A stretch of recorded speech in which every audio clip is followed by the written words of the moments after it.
At the start of the 1920s, Chaplin made the last of his short comedies before embarking definitively on full-length features.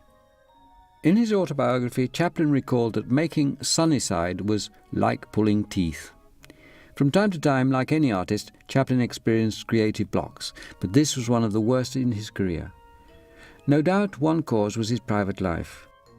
Late in November 1918, he'd married in haste a 17-year-old actress, Mildred Harris, and immediately regretted it as he found that poor little Mildred was woefully unequal to the job of being wife to a genius.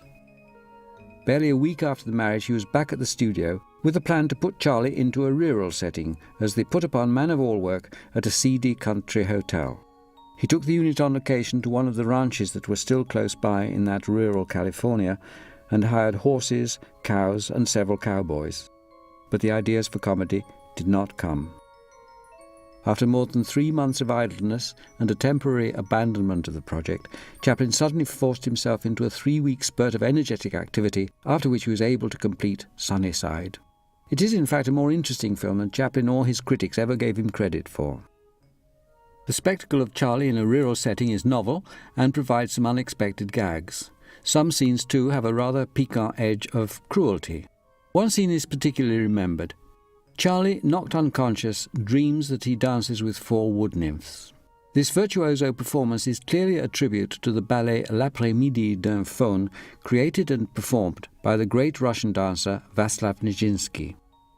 Nijinsky had visited Chaplin's studio, and the two men clearly had a great mutual admiration. Chaplin was understandably flattered when the Russian dancer and his colleagues complimented him on his own dancing skills. A Day's Pleasure unusually shows Chaplin as the respectable father of a family and the proud owner of a Model T Ford. This is another film whose light touch conceals the difficulties of its making. Chaplin started out with the simple idea of the story of the hazards of a family excursion, but at first the shooting went slowly.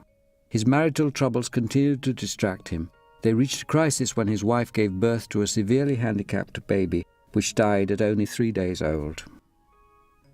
Paradoxically, though, Chaplin seemed suddenly inspired. A Day's Pleasure, still known by its working title of Charlie's Picnic, was abandoned and work began feverishly on what was to become his masterpiece, The Kid. Finally, it was the impatience of the distribution company, desperate for a new Chaplin film, which forced him to finish shooting A Day's Pleasure in little more than a week. He rented a pleasure boat, which is the kind of prop that always inspired him, and it was probably the speed at which the film was finally finished that gives it its freshness today. For the very sharp-sighted, there's a glimpse of Jackie Coogan, Chaplin's co-star in The Kid, as one of Charlie's children on the boat. Chaplin was experimenting with new roles for his tramp character. In The Idle Class, he actually plays 2 roles, the tramp and a rich young alcoholic husband. Between them, they represent the idle rich and the idle poor. Everyone in the film is obsessed with America's dominating passion of the time, the game of golf. The action is set in a hotel in Miami, where confusions ensue when the beautiful Edna repeatedly mistakes the surprised but willing tramp for her absent-minded and neglectful alcoholic husband. Payday was Chaplin's last 2-reeler and again casts him in an unfamiliar role as a working man and henpecked husband. It proved one of his most trouble-free productions, and shooting was completed in barely a month. Like his earlier 2-reelers, it is divided into distinct acts. In the first part, he is seen as a workman on a building site, having trouble with bricks, with the tools of his trade, and with an elevator which at least has a convenient habit of delivering other people's food to him. The scene was actually shot on location on a new building in construction close to the studio.